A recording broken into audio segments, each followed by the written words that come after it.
Welcome to the IVM Podcast Network.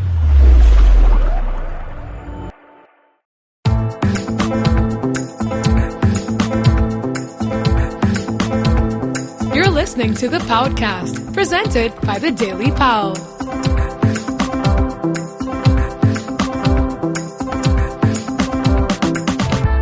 This is Pranati, Amit, and we're from the dailypao.com, a Bombay-specific culture and food website, and this is our weekly podcast, the Paodcast. Now, in this episode, we have with us Ruchita Madhok, who runs the design studio Kahani Designworks, and she's going to be telling us about a series of guides that they produce. This is an installment of the scene in which we talk about culture in the city. And also this time, it's just Amit and me. Our third partner, Purva Mehra, is missing in action. So stay tuned for the scene.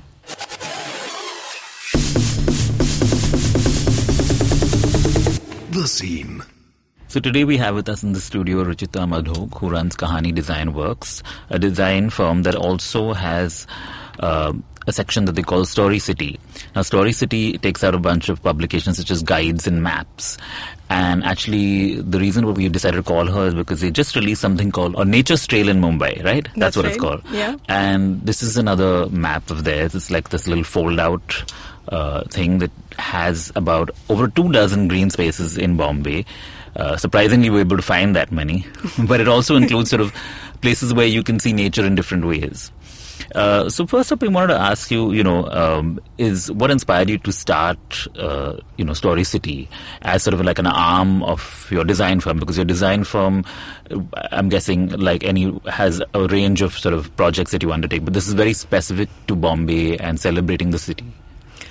So my husband Aditya and I, we run Kahani together. We met in London while we were students of design school. And one of the things that we loved about London was all the number of places you could go, things you could do, places you could see. Mm-hmm. And a lot of these places we discovered just strolling through bookshops. Yeah. Famous bookshops like Daunt Books, but also museum bookstores or little independent bookstores.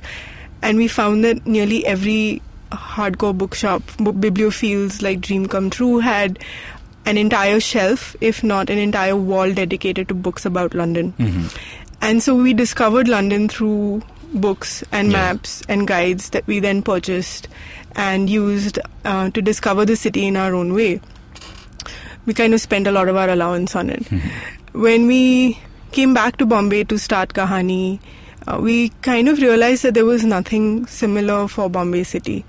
And the city tends to be thought of as this like big grey mess. There are very few spaces where you can go to enjoy a slice of something different, something other than work or home, where you can have a different kind of experience. But also there are very few, or there used to be, back in 2012, much fewer ways in which to engage with the city and its heritage and its stories. So you're talking specific about the heritage angle of it, because sites like ours exist so that you can find things to do and ways to engage with the city. But you guys weren't around in 2012. That's true. So because I remember talking with you a little earlier, and you mentioned specifically talking about heritage and architecture.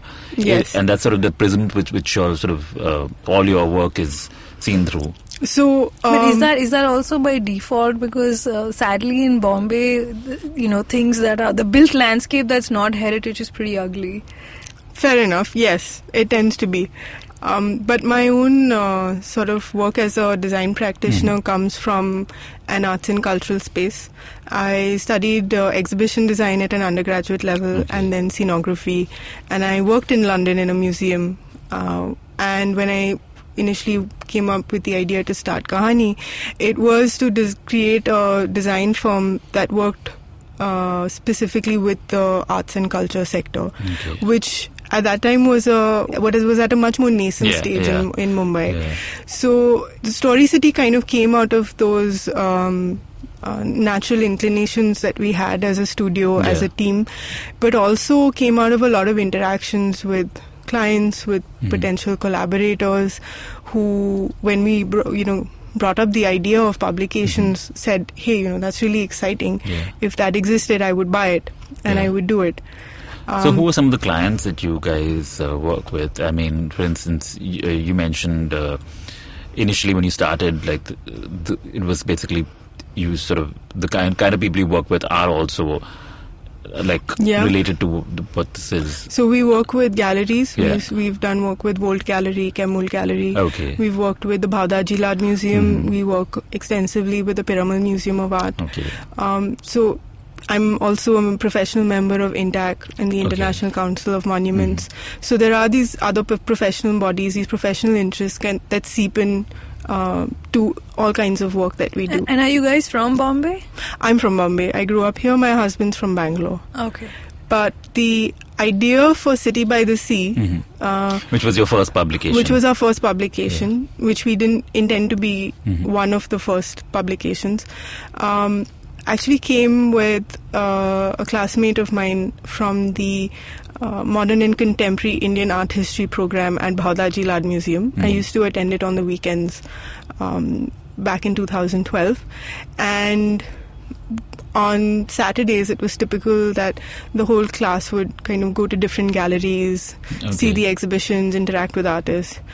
And that's when we started putting our own experiences of the city together and telling each other these stories of, I read this book, and did you know that Bombay was known for jazz? Or, hey, I saw this film, and did you know there's this really interesting song? And so the idea of City by the Sea came with Saurav Roy and myself kind of putting lots and lots of different ideas together. But it took almost a year for us to... And Saurav, it works with you? No, Saurav is an independent arts writer. Okay. He now lives in Calcutta. Okay. But we wrote City by the Sea together. Yeah. Well, give us a couple of examples of these experiences that you've listed in the guide. Like your favorite ones. My favorite. I kind of like all of them.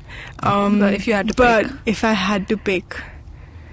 So the book basically tells you about various things and places that are associated with the sea in Bombay, right? Yeah. Different objects, places, stories that tell you about Bombay's relationship with the sea.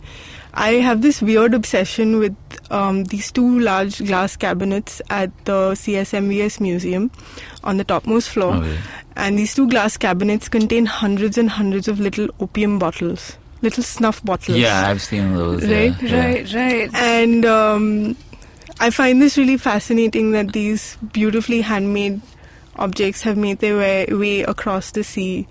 And really, the contents of these little bottles were the foundations on which the city was built. The kind of trades this found its way into the guide. This is not in the guide, but this is in CSMVS, which is listed as one of the places to go to within the guide. Another one of which is the Parel Shiva statue, which is also at the CSMVS Museum. Actually, it's in Parel, right? The replica is at the It's a replica, CSMVS. and the replica was loaned to the museum on the condition that it would be worshipped every Monday. And so once upon a time, the museum used to be closed on Mondays. When I was a student, the museum was closed on Mondays. But everyone that came to work did a puja of that one statue and then distributed the prasad to everyone else in the museum. Right. So it's this idea of a living heritage, a living culture, and practices that we follow today that have an echo in the past. And I think that's something that we try to stay connected to with all of our guides that we publish through StoryCity. Well, one of your, you have this Instagram project which is Tiling Bombay. You have this thing with floors, clearly. Yes. Yeah. # I have this thing with floors. Because in Instagram you're constantly coming across pictures of feet standing on like these beautiful tiles. So you have this Instagram series, and tell us a bit about that. How did that start? It's called Tiling Bombay, right? It's called Tiling Bombay. Yeah. And we discovered many of these flaws while we were doing the research for Building Bombay, which is a book about architecture in the city. Yeah, which is a separate published map and guide. A map. It's a walking map of South Mumbai. So almost exact. The same kind of tiles still exist on the floors of the office that I worked at the Victoria and Albert Museum in London. Okay. Right. and they're almost as old as the tiles that you'll see at the Bhavdaji Lad Museum here. So when I started spotting these tiles all over the city, I realized, I hadn't up until that point, but I realized that there's this shared history, and I started investigating where these tiles came from. So it seems that most of these tiles that are between 100 and 150 years old actually come from a small town called Stoke-on-Trent on the River Trent in northern England, and they were produced by one of 5 or 6 different companies. Okay. So imagine that all of these tiles Have made their way here. have made their way not just to Mumbai, but once we started posting them on Instagram, our friends started sending us pictures from Penang, from Hyderabad, from Lahore, from East Africa. I was recently in Australia. I discovered an entire street where the outdoor verandas of homes were paved with these exact tiles. Basically, places associated with the British Empire. Associated with the British, but also the prosperous British Empire. So you would not have found these tiles in places that didn't prosper under colonial rule. The second thing that we found interesting was these tiles were placed in public buildings. They were fairly expensive tiles, but they were placed in public buildings for public use. And so they're extremely durable tiles. And we got to wondering, But all these public buildings were also funded by very wealthy people. So they probably had the funds to import these tiles, right? Absolutely. But how many very wealthy people do you know today that would spend that kind of money on a public building and use materials that will still be around 150 years from today? Right. And so I think it says something about the character of the people that founded the city and the people that built the city. But not to draw too many connections out of it, but that's kind of where our impulse for tiling Bombay comes from. So we're just collecting an archive. So what are some of these places that you photographed, these buildings that you photographed with these tiles? So the project itself is an illustration project because we re-illustrate all of the patterns because they're worn out in many places. Yeah, and some of these are, you can view them on your website. Yes. Yeah. So we've got people sending us tiles from Great Eastern Building, from G.N. Pettit Library, a variation from David Sassoon Library. There's a very interesting set of wall tiles made in the same pattern from CST, which actually have a custom pattern of a little gear, like the cog of a wheel on them. Of course, Bhavdaji Lad Museum, but only one floor of the museum because the other lot that was due to arrive for the ground floor, the ship ran aground, and so the tiles never reached the museum to be installed there. So all kinds of buildings. We've received, so by virtue of sharing this on Instagram, there's a whole community of heritage lovers, photographers that have reached out and they've started sending us tiles. So we found, of course, many in some restored floors in Royal Yacht Club. Some, one can say they're remade according to old patterns. Marwadi Vidyalay High School, which is one we posted this week, which is one of the oldest Hindi schools in Mumbai. You'd never go into a building like that. But somebody went there, took a picture and sent it to us, and so now it's part of a public archive. That's great. And you want to talk about, on Mumbai, on nature stated in Mumbai, I don't know why I'm mixing that up, that, and because, as we've been talking, a lot of your stuff is related to sort of heritage, but nature and heritage are not things that are usually associated with each other, especially in Bombay. We rarely have any green spaces. And do you want to speak a little bit about that, about how this angle that you decided to take for this project? So in my head, nature and heritage go together, only because I was part of this thing called the Nature Club when I was in school. Okay. And twice a year we went on a camp, usually to a sanctuary or a jungle or a safari. That was in school in Bombay? In Bombay, in Bombay Scottish School. Okay. And inevitably, because we had to be kept busy, we were also taken around a great number of monuments and historic sites. So I've always I know it doesn't answer your question, but I've always kind of associated trips, like my travel in that way.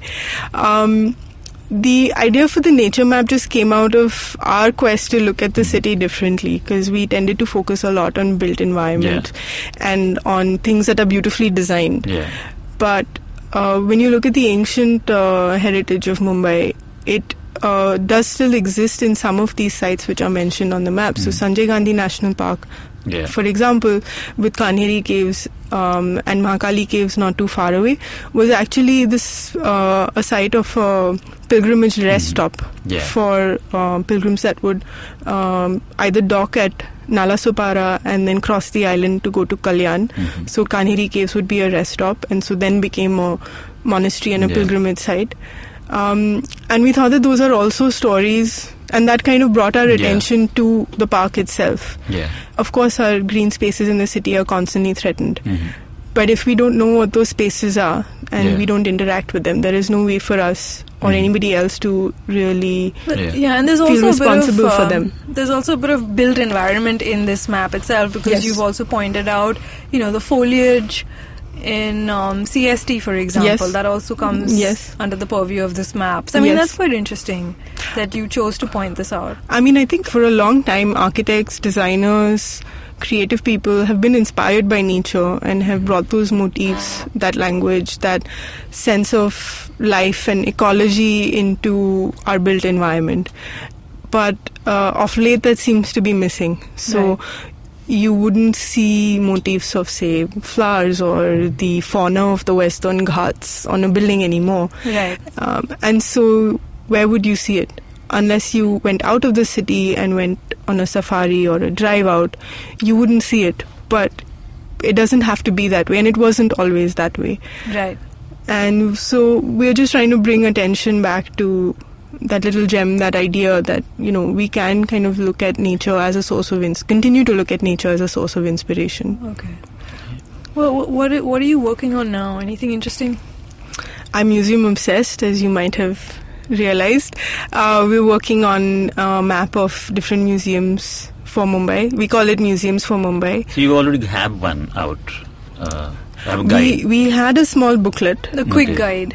We have quick guides, which, given that tomorrow is International Museums Day. Which is a coincidence. All this will be out on Monday. We're sort of meeting you just a day before on Wednesday before International Museum Day, which is Thursday, May 18th. Yes, so today's it has worked out quite well. I actually didn't know when I called you about the timing, and we were supposed to meet last week, so I guess so it worked out. So we actually uploaded those guides 3 years ago today. And they're free to download. They're a really, really simple set of 6 places, published in English and Marathi for Mumbai and English and Hindi for Delhi. Just as a trial to see if people are interested, they can just have this information. It's all out there. And we got a really interesting response from people from Calcutta, from Bangalore. We said, okay, if you write it, we'll design it and we'll put it up and we'll make it available to people. So that's always open. But we did have a small booklet on museums of Mumbai, which sold out faster than expected.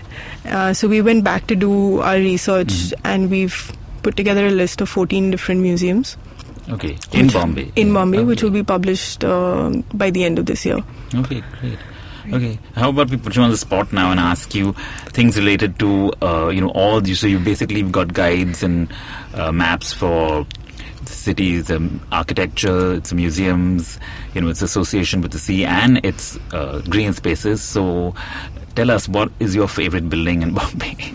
My favorite building in Bombay, I think I have to say I really love the J.N. Pettit Library. It's mad. It has incredible stained glass. It's stained glass, it's floors, it's books, it's just that reading room upstairs is just incredible. The only thing that's not incredible are the crotchety people that work there. Unfortunately, they're Have you ever had a snooze in the reading room? No. On one of those chairs? That's at the David Sassoon Library. That's at the David Sassoon. That's at David Sassoon, yeah. But I hear the building will be under some threat soon because of the metro work under Dr. D.N. Road that will start very soon. So I hope that someone or one is able to kind of document these places before anything happens in the process of upgrading the city. And what about your favorite museum? That's a tough one. Actually, that's not, because there aren't we're not a city filled with We're museums. not 14 to really, pick yeah. from. Yeah. But a lot of them are very They're all tiny. very like quirky. DST Yeah. Museum can't be part of this list. No, it's very quirky. Yeah. It is. So that's an interesting thing, right? Like people have such fun little. They have their own personal interpretations of what a museum is. Right. You know, when they want to honor something or memorialize something, they say, "Iske liye museum bana denge." Yeah. You know, it could be a guru, it could be a saint, it could be your old school. But to answer your question, I think it would have to be the Chhatrapati Shivaji Maharaj Vastu Sangrahalaya. Also known as AKA CS MVS, FKA Prince of Wales Museum. Exactly. Okay, and why? Because just because it's the largest and it's got like the most. No, stuff to I see. just. I think that was one of my first experiences in a museum, and I remember being so awed by the space Yeah. more than anything. But I also really love the way it's kind of like tried to constantly reinvent itself and rejuvenate its Yeah. programming. I mean, I think the Bhavdaji Lad Museum is an absolute gem. Yeah. It's super concise and very comfortably managed in an hour's time. Their contemporary arts program is incredible. But as an example of what an institution can do Yeah. and the number of people that it should be reaching, I think the Prince of Wales And they is. keep opening like new galleries, which is. I know. They Yeah. close old galleries, they open Yeah. new ones, they renovate old ones. There's always Yeah. something going on there. Okay, and last, your favorite green space in Bombay. I think as of January, I would say it's the Ovlekar Wadi, Okay. In Thane. the Butterfly Park. the Butterfly Park in Yeah. Thane. Yeah. Okay. Yeah. Yeah. I intend to take lots and lots of people there once it's Okay. butterfly season again. Okay, cool. Okay, so that's it for this episode. Thanks, Ruchita. It was Yeah. great to have Thanks you. so much. Thank you so joining us. much. Thanks for having me. And we'll be back next week. For more on what's happening in this city, read thedailypao.com. Also subscribe to our newsletter on the website. Follow us on Facebook, Twitter, and Instagram. We're The Daily Pao. And you can find this podcast on the ivmpodcast.com.